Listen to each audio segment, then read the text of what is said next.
Hallelujah, ঈশ্বরকে ধন্যবাদ দিই। আজকের আরেকবার আমরা সেম বাক্যের আজকে 7ম পাঠ আপনাদের কাছে নিয়ে এসেছি। ঈশ্বর প্রথম হতে হবে, তার 7ম পাঠ। আপনার হৃদয় কি আছে? কখনো কি যাচাই করেছেন আপনার হৃদয় কি উৎপন্ন করছে? আপনার হৃদয়ের মধ্যে কি বাস করছে? আপনার হৃদয়কে কিভাবে আপনি তৈরি করেছেন? আপনি কিভাবে নিজেকে ঈশ্বরের জন্য প্রস্তুত করেছেন? কখন আপনি চিন্তা করেছেন? অনেকেই আমরা ধার্মিকতার জীবনযাপন করি এবং মনে করি যেটা করছে সেটা পারফেক্ট। আদৌ কি পারফেক্ট? কারণ আমাদের চিন্তাধারা শুধু যিশুর সঙ্গে সহভাগিতা করা বা চার্চে এসে সহভাগিতা করার সঙ্গে ম্যাচিং হয় না। তাই আমরা যখন আধ্যাত্মিকভাবে চলি তখন আধ্যাত্মিক চিন্তাধারা করি, আমাদের হৃদয় আধ্যাত্মিক জিনিস থাকে। কিন্তু যখন আমরা জাগতিক জীবনযাপন করি তখন আমাদের ভিতর থেকে জাগতিক বিষয়গুলো প্রকাশ পায়। আজকে আমরা দেখব একটা ছোট্ট ঘটনা যেটা যিশুর সঙ্গে ঘটেছিল, যেটা খুব ইম্পর্টেন্ট ঘটনা আমাদের বাইবেল থেকে। সেটা আমরা দেখতে পাই একটা চরিত্রকে, যেটা হচ্ছে যোহন 12 অধ্যায় 1 থেকে 8। সেখানে বলছে, নিস্তার পর্বের 6 দিন আগে যিশু বেথেনিয়াতে উপস্থিত হইলেন। যিশু যেখানে মৃতলোক থেকে উত্থাপিত করেছিলেন সেই লাজারের বাড়ি সেখানেই ছিল। সেখানে যিশুর সম্মানে এক ভোজ সভার আয়োজন করা হয়েছিল। মার্থা পরিবেশন করছিলেন আর লাজার ভোজের আসনে হেলান দিয়ে অনেকের সঙ্গে যিশুর কাছে বসেছিলেন। তখন মরিয়ম আধ লিটার বিশুদ্ধ বহুমূল্য জটাই মাংসের সুগন্ধি তেল নিয়ে যিশুর চরণে ঢেলে দিলেন এবং তার চুল দিয়ে তার পা দুখানি মুছিয়া দিলেন। তেলের সুগন্ধ সেই ঘর ভরে গেল। কিন্তু তার এক শিষ্য জিহুদা ইস্করিয়ত, যে পরবর্তীকালে তার সঙ্গে বিশ্বাসঘাতকতা করেছিলেন, আপত্তি করল, এই সুগন্ধি দ্রব্য বিক্রি করে সেই অর্থ দরিদ্রের দেওয়া হলো না কেন? এর মূল্য তো 1 বছরের বেতনের সমান। দরিদ্রদের জন্য চিন্তা ছিল বলে সে যে এই কথা বলেছিল তা নয়, প্রকৃতপক্ষে সে ছিল চোর। টাকার থলি তার কাছেই থাকতো। টাকার থলি তার কাছে থাকায় সেই অর্থ থেকে সে নিজের স্বার্থ সিদ্ধ করত। যিশু উত্তর দিলেন, ওকে ছেড়ে দাও। আমার সমাধি দিনের জন্য সে এই সুগন্ধির বাছিয়া রেখেছিল। তোমরা তো তোমাদের মধ্যে দরিদ্রদের সবসময় পাবে, কিন্তু আমাকে তোমরা সবসময় পাবে না। আমেন। ঈশ্বরের পরিকল্পনা বোঝার জন্য, ঈশ্বরের পরিকল্পনাকে পূরণ করার জন্য ঐশ্বরিক জ্ঞানের এবং ঈশ্বরীয় পরিচর্যার বিষয়টাকে বোঝা প্রয়োজন আছে। যখন আমরা পবিত্র আত্মা দ্বারা পরিচালিত হই তখন পবিত্র আত্মা আমাদেরকে লিড করে এবং আগামী বিষয়গুলো, ঈশ্বরীয় পরিকল্পনা বিষয়গুলো বোঝায়। যখন আমরা জাগতিক বিষয় থাকি আমরা দেখতে পাই যিশুর সঙ্গে সেই জিহুদা থাকা সত্ত্বেও শয়তান কিভাবে তাকে লিড করতো, শয়তান কিভাবে তাকে উৎসাহিত করত, শয়তান কিভাবে তাকে মন্দের দিকে ঠেলে দিত এবং কিভাবে তার চোরের দৃষ্টিভঙ্গি ছিল, মন্দের দৃষ্টিভঙ্গি ছিল। সে প্রত্যেকটা সিচুয়েশনকে নিজের লাভের জন্য চিন্তা করতে। এখন চার্চে দেখবেন বেশিরভাগ লোক আসে নিজের লাভের হিসাবে বিষয়টাকে পেতে। আপনি আর আমি কতটা প্রিপেয়ার? কারণ স্যাক্রিফাইস হচ্ছে একজন বিশ্বাসীর একটা প্রধান পার্ট। আপনার স্যাক্রিফাইস যেটা যিশু চায় সেটা খুব বড় মূল্যের কিছু নয়। আপনার জীবনে মন্দতাকে স্যাক্রিফাইস চাই। আপনি যে জীবনযাত্রা করছেন যার মধ্যে দিয়ে আপনার জীবন পাপের দিকে যাচ্ছে সেইটাকে স্যাক্রিফাইস চাই।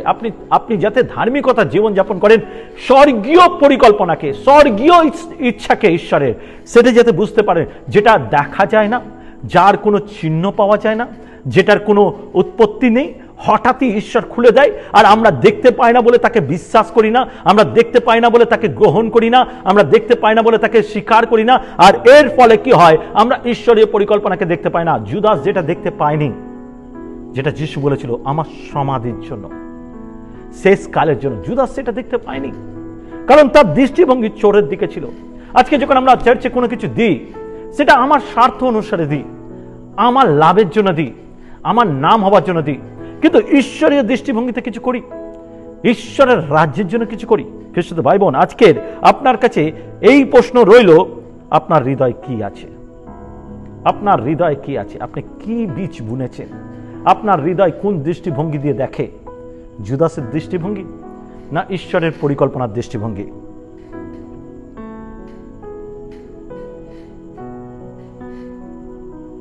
একজন স্বার্থপর ব্যক্তি সর্বদা খোলা মনের হবার ভান করে, সর্বদা খোলা মনের হবার ভান করে। সে দেখায় আমি খুব খোলা মনের, কিন্তু সে আসলে স্বার্থপর, তার নিজের স্বার্থ নিয়ে চলে, আর সে শুধু ভান করে যে আমি খোলা মনের ভাবনার লোক। যোহন 12:6 যদি দেখি, দরিদ্রদের জন্য চিন্তা ছিল বলে যে সে এই কথা বলেছিল তা নয়, প্রকৃতপক্ষে সে ছিল চোর। টাকার থলি তার কাছেই থাকায় সে অর্থ থেকে সে নিজের স্বার্থ সিদ্ধ করত।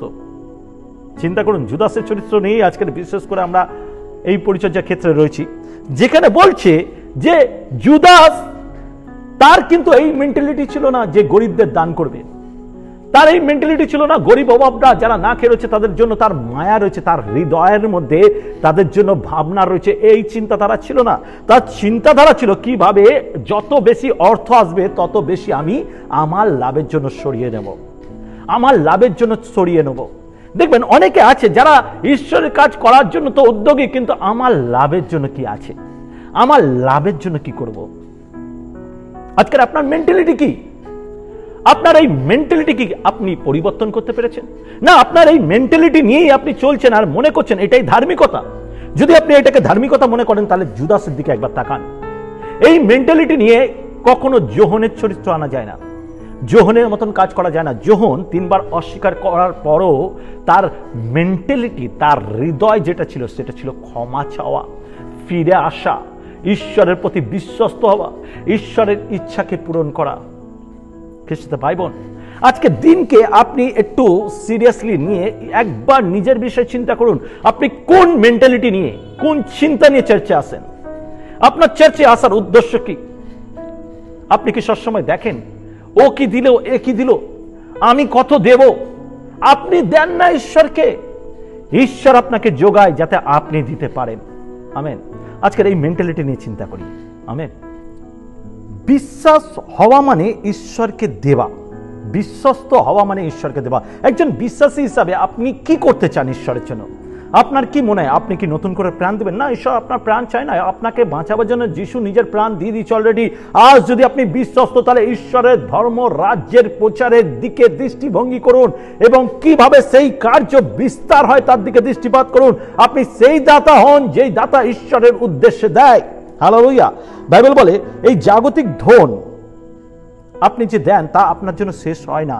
কারণ কি বলছে দেখবো, লুক লিখিত সুসমাচার তার 16 অধ্যায়, লুক 16 অধ্যায় 11 থেকে 12, লুক 16 অধ্যায় 11 থেকে 12 বলছে, তাই জাগতিক ধন সম্পদ ব্যবহারের ক্ষেত্রে তোমরা যদি বিশ্বাসযোগ্য না হও, জাগতিক ধন সম্পদ ব্যবহারে ক্ষেত্রে তোমরা যদি বিশ্বাসযোগ্য না হও, তাহলে কে বিশ্বাস করে তোমাদের হাতে প্রকৃত সম্পদ গচ্ছিত রাখবে? আর অন্য সম্পত্তির সম্পর্কে যদি তোমরা বিশ্বস্ত না হও, তবে তোমাদের নিজেদের সম্পত্তির দায়িত্ব তোমাদের হাতে কে ছেড়ে দেবে? খ্রিস্টদের ভাই বোন, আজকের একটা বিষয় বুঝুন, ঈশ্বর তখনই আপনাকে দিতে চায় যখন আপনি ঈশ্বরের রাজ্যের জন্য এবং সেই সমস্ত প্রকৃত মানুষদের সঙ্গে যাদের প্রয়োজন তাদের পাশে যখন দাঁড়ান, ঈশ্বর আপনাকে অকাতারে ঢেলে দেয় যাতে আপনার দ্বারা সেই সমস্ত কার্য পূরণ হয় এবং তাতে আপনি নিজেও আশীর্বাদযুক্ত হন। যখন আপনি মনে করেন ঈশ্বরকে দিয়ে আমার শেষ হয়ে যাচ্ছে, ঈশ্বরকে দেওয়া মানে আমার শেষ হয়ে যাচ্ছে, একবার তাকিয়ে দেখুন আপনি কোন জায়গায় পড়েছিলেন। আজ ঈশ্বরকে দেওয়ার দরুন ঈশ্বর আপনাকে কোন জায়গায় তুলেছে। আজকের আপনার জীবনের উন্নত তার কারণ হচ্ছে ঈশ্বরের আশীর্বাদ, ঈশ্বরের সেই অনুগ্রহ। বাইবেল বলে ধার্মিকগণ যে কোনো কাজে হাত দেয় তাতে কৃতকার্য হয়। আজকের আপনি কৃতকার্য কারণ আপনি ধার্মিক হচ্ছেন ঈশ্বরের বিশ্বস্ততা দেওয়ার জন্য। আপনি যদি সেই ধনে, আপনার কাছে যেই ধন ঈশ্বর দিয়েছে তাতে যদি আপনি বিশ্বস্ত না হন, তাহলে কি করে আরো বেশি দিবে? একবার চিন্তা করুন। আপনি মনে করেন আমার কাছে অনেক পয়সা, আজকের আমি উন্নত আমার ক্ষমতায়, আমার ট্যালেন্টে, আমার জ্ঞানে। আপনার জ্ঞান তো এর আগেও ছিল, আপনার ট্যালেন্ট তো এর আগেও ছিল, তখন কেন হয়নি? আজ কেন আপনার নতুন দোকান হলো? আজ কেন আপনার চাকরিতে উন্নত হলো? আজ কেন আপনি সাকসেস হচ্ছেন? আপনার বিজনেস বৃদ্ধি পাচ্ছে, আপনার কাছে যত অর্থ আসছে আর আপনি নিজেকে পাওয়ারফুল মনে করছেন। এই পাওয়ার আপনার নিজস্ব নয়, কারণ ঈশ্বর আপনাকে দিয়েছে। আর যখন ঈশ্বর আপনাকে বিশ্বস্তভাবে দিয়েছে যাতে আপনি আরো করতে পারেন, তখন আপনি মনে করছেন যে আমি কেন দেব, আমার দেবার কি অধিকার আছে, আমি কেন দেব, আমার অর্থ আমি কেন দেবো, দিলে তো শেষ হয়ে যাবে। আপনার শেষ হয় না, বাইবেল বলছে। এখানে দেখুন, আপনি যদি বিশ্বস্ত থাকুন, ঈশ্বরের অর্থে যদি বিশ্বস্ত থাকেন, ঈশ্বরের প্রতি যদি বিশ্বস্ত থাকেন, ঈশ্বর আপনাকে আরো বিশ্বস্তভাবে দেবে। দশমাংশ আমাদের অভিশাপকে দূর করে দেয় আর আমাদের আশীর্বাদের দরজাকে খুলে দেয়। দশমাংশ দেওয়া আসলে আমাদের জন্য অভিশাপের দরজাকে বন্ধ করে দেওয়া হয়, অভিশাপকে দূর করে দেওয়া হয়, অভিশাপকে ধারে কাছে আসতে দেওয়া হয় না। কিন্তু দশমাংশ দেওয়া মানে আশীর্বাদের দরজাকে খুলে দেওয়া। একজন দশমাংশ দানকারী যে ঈশ্বরের জন্য বিশ্বস্তভাবে দেয়, একজন দশমাংশ দানকারী যে ঈশ্বরের কাছে সম্পূর্ণভাবে দেয়, ঈশ্বর তার গৃহেতে আশীর্বাদ করে। এবং একমাত্র বাইবেলে মালাকিতে লেখা রয়েছে প্রতিজ্ঞা সহকারে, দিয়ে দেখো আমি তোমাকে দিই কিনা। দশমাংশ দেওয়া মানে শেষ হয়ে যাওয়া না। আর দশমাংশ আপনার নিজের নয়, বাইবেল অনুসারে দশমাংশ যা ঈশ্বরের তা ঈশ্বরকে রিটার্ন করা। আপনি ঈশ্বরের প্রতি বিশ্বস্ত হন, কারণ আজ যদি আপনি দশমাংশ দানকারী না হয়ে থাকেন, তাহলে কিন্তু ঈশ্বরের কাছ দিয়ে দরজাটা খোলা আপনার কাছে অসম্ভব হচ্ছে। ঈশ্বর কাউকে শাস্তি দেয় না। অনেকে ভুল প্রচার করে এবং বলে আপনি দশমাংশ না দিলে ঈশ্বরের অভিশাপ নেমে আসবে, কষ্ট হবে। এইগুলো ভুল টিচিং, ভুল টিচিং। ঈশ্বর আপনার পেন, আপনার কষ্ট সহ্য করতে পারে না। এই জন্য তো আপনাকে আর আমাকে বাঁচাবার জন্য তিনি প্রাণ দিয়েছে। কিন্তু আপনার আশীর্বাদের দরজাকে খোলার জন্য প্রয়োজন আপনি দশমাংশ দানকারী হন। যদি দেখি লুক তার 21 অধ্যায় 1 থেকে 13, লুক 21 অধ্যায় 1 থেকে 3, লুক 21 অধ্যায় 1 থেকে 3, সেখানে বলছে, যিশু চোখ তুলে দেখলেন ধনী ব্যক্তিরা মন্দিরের ভান্ডারে উপহার দান করছে। তিনি এক দরিদ্র বিধবাকেও খুব ছোট্ট একটি তামার পয়সা রাখতে দেখলেন। তিনি বললেন, আমি তোমাদের সত্য বলছি, এই দরিদ্র বিধবা অন্য সবার চেয়ে বেশি দান করেছে। কেন? যারা বেশি বেশি দিচ্ছে তারা মনে করছে আমরা সব থেকে বেশি দানি। আপনি কি একবারও চিন্তা করেছেন আপনাকে ঈশ্বর দিয়েছে, তার মধ্যে প্রচুর দেওয়ার মধ্যে থেকে অল্প কিছু বার করে আপনি দিচ্ছেন? কিন্তু সেই বিধবা যার কাছে ওই তামার শিখি সম্বল ছিল, তার কাছে ওই তামার শিখিটাই ছিল একমাত্র উপায়, যে ওইটা দিয়েই হয়তো সে খাবার খেত, তার ওইটাই সম্পদ ছিল। সে সেখান থেকে কিছু বাঁচিয়ে রাখেনি, কিছু গচ্ছিত রাখেনি, তার মধ্যে দিয়ে দিচ্ছে এমন নয়। সেই তামার শিখিটা তার সম্বল ছিল, সেটাই ঈশ্বরকে দিয়েছে, মানে সর্বস্ব দেওয়া। তাই তার দান সব থেকে উচ্চ। যার বেশি আছে তার মধ্যে থেকে দিচ্ছে, সেটা কতটা গুরুত্বপূর্ণ। আপনি হৃদয় ছেড়া দান দিয়েছেন কখনো? হৃদয় ছেড়া দান, যখন আপনি দান দিচ্ছেন আপনার হৃদয় লাগছে এত টাকা আমার প্রয়োজনের মধ্যে থেকে আমি ঈশ্বরকে দিচ্ছি, কখনো মনে হয়েছে না? কখনো করেছেন? যারা বেশি দেয় তারা কখনো অনেক আছে এইটুকুনি দিলে কোনো চাই আসে না। সমুদ্র থেকে যদি 1 মগ জল তুলে নেওয়া হয় তাহলে সমুদ্রের জল কমে না, কিন্তু 1 মগ জল থেকে যদি 1 মগ জল নিয়ে নেওয়া হয় সেটা সমস্তই শেষ হয়ে যায়। ঠিক সেই বিধবা সেই মতন দিয়েছিল। ঈশ্বর তার হৃদয় দেখেছিল। যিশু সেই দিন বসে তার হৃদয় দেখেছিল, সে কতটা ঈশ্বরের জন্য দেবার মনোভাব রাখে। তাই তার গুনতি, তার গোনা সব থেকে শ্রেষ্ঠ হয়েছিল। হালেলুয়া! তার গোনা সব থেকে শ্রেষ্ঠ হয়েছিল। খ্রিস্ট ভাই বোন, আজ আমরা যখন দিই, আমরা কিভাবে দিই? আমাদের দেবার ধরন কি? একবার চিন্তা করুন আপনি কিভাবে দেন। কারণ আপনার আশীর্বাদ তো ঈশ্বর অলরেডি দিয়ে দিয়েছে। 2024 বছর আগে যিশুর মৃত্যু দ্বারা আপনার জীবনে আশীর্বাদ রয়েছে। আজ আমাদের গ্রহণ করা। আপনার সঠিক সিদ্ধান্ত আপনার জন্য আশীর্বাদকে নিয়ে আসে। আমেন। প্রত্যেকটা উপহারের উদ্দেশ্য কি? আমরা যা কিছু উপহার দিই তার উদ্দেশ্যটা কি? আমরা যদি বাইবেল থেকে দেখি, উপহার দেবার, আমরা অনেক সময় উপহার দিয়ে আমরা কি ভাবি যে উপহারটা দিয়েছি ও মনে হয় পাস্টার নিয়ে নিচ্ছে, ও মনে হয় চার্চের লোকরা নিয়ে নিচ্ছে। কিন্তু উপহার আসলে কোথায় লাগে আপনারা জানেন, এবং আপনার উপহারের উদ্দেশ্য কি সেটাও দেখে নিন। ইফেসীয় তার 2 অধ্যায় 4 থেকে 6, সেখানে বলছে, কিন্তু আমাদের প্রতি মহাপ্রেমের জন্য ঈশ্বর, তিনি আপনার করুণাময়, আমরা যখন অপরাধের ফলে মৃত হয়েছিলাম তখনই তিনি খ্রিস্টের সঙ্গে আমাদের জীবিত করলেন। ওকে, আমরা যখন মৃত হয়ে গেছিলাম, আমাদের পাপের জন্য মৃত্যু হওয়া উচিত ছিল তখন খ্রিস্টের সঙ্গে আমাদেরকে আবার আমাদের অপরাধ থেকে বাঁচিয়ে মৃত্যু থেকে জীবিত করলেন। তখনই তিনি খ্রিস্টের সঙ্গে আমাদের জীবিত করলেন। তারপরে লেখা রয়েছে, আর তোমরা অনুগ্রহের পরিত্রাণ লাভ করেছো। ঈশ্বর খ্রিস্টের সঙ্গে আমাদের পুনরুত্থিত করে তাহারই সঙ্গে আমাদের স্বর্গীয় স্থানে বসে আছেন। আমেন। শুধু তিনি আমাদের পাপের বলি নিয়ে আমাদের হয়ে যে মরে খ্রিস্টের সঙ্গে আমাদেরকে নতুন জীবন দিয়েছে এমন নয়, আমাদেরকে পুনরুত্থিত করে তিনি শেষ দিনের স্বর্গ রাজ্যে প্রবেশ করার সেই দরজাকে খুলে দিয়েছে। আজ আপনি চিন্তা করেন, আপনি ফিউচার চিন্তা করেন, ঈশ্বর আগামী দিন, আগামী কাল, ফিউচার এবং পরের কাল, মানে মৃত্যুর পরে, এই শরীরের শেষের পরের কাল পর্যন্ত নির্ধারিত রেখেছেন। আর এটা হলো তার দেবার উদ্দেশ্য।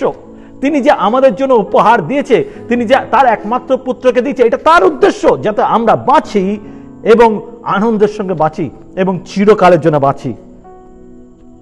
কিন্তু ঈশ্বরের লোকেরা যখন দেয় কোন উদ্দেশ্যে? যদি যাত্রা পুস্তক তার 35 অধ্যায়, যাত্রা পুস্তক তার 35 অধ্যায় 21 থেকে 22 দেখি, সেখানে দেখতে পাই আবাস্তম্ভুর বিষয়টা। আমি একটু পড়ি। এবং যে যে ইচ্ছুক হলো ও যাদের অন্তর তোলপাড় হলো, তারা প্রত্যেকে এগিয়ে এলো এবং সমাগত হলো তাম্বুর জন্য, সমাগম তাম্বুর জন্য, মানে ঈশ্বরীয় গৃহ তৈরির জন্য, সেখানকার সব সেবা কার্যের জন্য। আবার থেকে বলছি, এবং যে যে ইচ্ছুক হলো ও যাহাদের অন্তর তোলপাড় হলো, তারা প্রত্যেকে এগিয়ে এলো স্বইচ্ছায় এবং সমাগম তাম্বুর জন্য। কিসের জন্য এগিয়ে এলো? সমাগম তাম্বুর জন্য, সেখানকার সব সেবা কাজের জন্য ও পবিত্র পোশাকগুলির জন্য সদাপ্রভুর কাছে এক উপহার নিয়ে এলো। পুরুষ ও স্ত্রী নির্বিশেষে যারা যারা যারা ইচ্ছুক হলো, তারা এগিয়ে এলো এবং সব ধরনের সোনার অলংকার নিয়ে এলো। সব ধরনের সোনার অলংকার মানে গয়নাগাঠি নিয়ে এলো। বালা, কানের দুল, আংটি ও গয়নাগাঠি তারা সবাই তাদের সোনা দানা সদাপ্রভুর উদ্দেশ্যে এক দলনীয় নৈবেদ্য রূপে উৎসর্গ করিল। আমেন। আজ যখন আমরা দান দিই না, তখন চিন্তা করে দিই পকেটে সব থেকে ছোট দান কোনটা, ছেঁড়া নোট কোনটা। আপনি কিভাবে দেন, আপনার মেন্টালিটি কিভাবে দেখুন। আর এখানে বলছে, এবং আমি অনেক চার্চে গিয়ে দেখেছি, যখন বলে চার্চের একটা বিল্ডিং করব, আমি দেখেছি একটা চার্চে যখন অ্যানাউন্স হয়েছিল যে আমরা নতুন জায়গা খুঁজছি চার্চ কেনার জন্য, আজকে ঈশ্বর আপনার মনে কি কথা বললো, আর তারা তাদের হাতের আংটি, সোনার আংটি, গলার সোনার চেন, আমার সামনে আমি দেখেছি তাদের দিতে। তাদের মেন্টালিটি দেখে আমি অবাক হয়ে গেছি। আজ আমরা কি প্রকৃত নিয়ে চলেছি? আজকে ঈশ্বরের গৃহের জন্য আমরা কতটা চিন্তা করি, ঈশ্বরের উদ্দেশ্যে কতটা চিন্তা করি। আমরা কি ঈশ্বরের গৃহের জন্য কখনো সোনা গয়না পরে আসার দরুন, ঈশ্বরের আত্মা কথা বলার দরুন আমি কি খুলে দিয়েছি? কখনো আমি এই মেন্টালিটি নিয়ে এসেছি? আমি কি কখনো দেবার উদ্দেশ্য রেখেছি? না, আমরা শুধুমাত্র পাওয়ার আশা নিয়ে চার্চে আসি, উদ্দেশ্য পাওয়ার। জুদাসের কথাটা মনে করুন। জুদাস যিশুকে বলছিল, কেন এই সুগন্ধি তেল আপনার পায়ে ঢেলে দেওয়া হলো?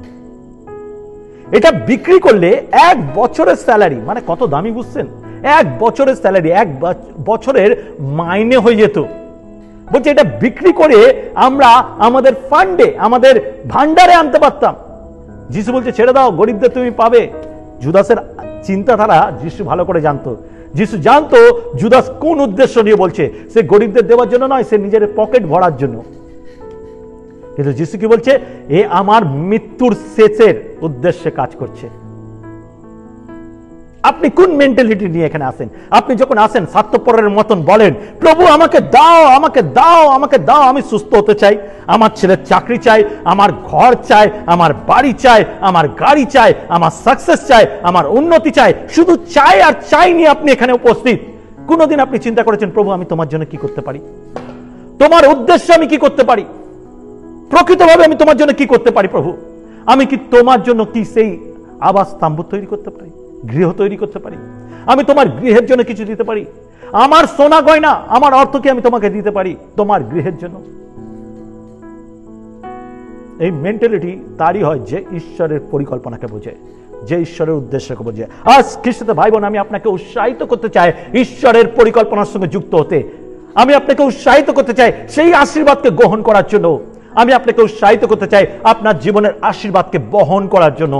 আজ আপনার মেন্টালিটি যেন সেই জুদাসের মতন না হয়ে আপনার মেন্টালিটি এই হয় মার্থার মতন, মরিয়মের মতন, লাজারের মতন, যারা ঈশ্বরের উদ্দেশ্য করেছিল। আজকের আপনার জীবন তার দৃষ্টিভঙ্গি দ্বারা দেখুন, যাতে আপনি আশীর্বাদ যুক্ত হন। আপনার ব্যক্তিগত জীবন শুধু নয়, বংশগত আশীর্বাদ ঈশ্বর করতে চাই আপনাকে। আপনার জীবন যেন বংশগত আশীর্বাদ হোক। আমি বিশ্বাস করি আজকের বাক্য আপনাকে উৎসাহিত করেছে, এবং আমি বিশ্বাস করি আপনি বুঝতে পেরেছেন যে কিভাবে আশীর্বাদের দরজা ঈশ্বর আপনার জন্য খুলে দিতে চায়। আসি প্রার্থনা করি, যতজন আজকের এই বাক্যকে শুনলেন তাদের জন্য আমি প্রার্থনা করতে চাই। পবিত্র পিতা, আমি প্রার্থনা করি তোমার অভিষেককে দাও প্রভু, যেন আমরা সত্য জ্ঞানকে নিয়ে চলতে পারি। আমাদের উদ্দেশ্য, আমাদের লক্ষ্য যেন তোমার গৃহ হতে পারে, তোমার রাজ্য হতে পারে, তোমার ইচ্ছাকে পূরণ করা হতে পারে। প্রভু, তোমার ইচ্ছা পূরণ করার জন্য যেন আমরা এগিয়ে আসতে পারি। আমরা প্রতিনিয়ত আসি আমাদের ইচ্ছাকে পূরণ করার জন্য, কিন্তু প্রভু আজ আমরা যেন এই সিদ্ধান্ত নিতে পারি, প্রভু তুমি তো আমাদের ইচ্ছা পূরণ করে থাকো, আজ যেন আমরা তোমার ইচ্ছা পূরণ করতে পারি। বাইবেল বলে তুমি আমার ধার্মিকতার রাজ্যের চিন্তা করে তোমার যা কিছু প্রয়োজন আমি যোগাবো। তুমি তো যোগাও, তুমি যোগানদাতা ঈশ্বর, তুমি জানো আমার কি প্রয়োজন, তুমি দেবে। কিন্তু আজ আমি যেন সিদ্ধান্ত নিতে পারি আমি তোমার জন্য কি করতে পারি, আমি তোমার উদ্দেশ্যে কি করতে পারি। প্রভু তুমি সেই উদ্যোগ দাও, সেই ইচ্ছাকে দাও, এবং আমাদের জীবনে সমস্ত শয়তানের পরিকল্পনাকে তোমার যিশু নামে ধ্বংস করো। সমস্ত গৌরব তোমার, যিশু নামে এই প্রার্থনা চাই। Amen, amen, amen.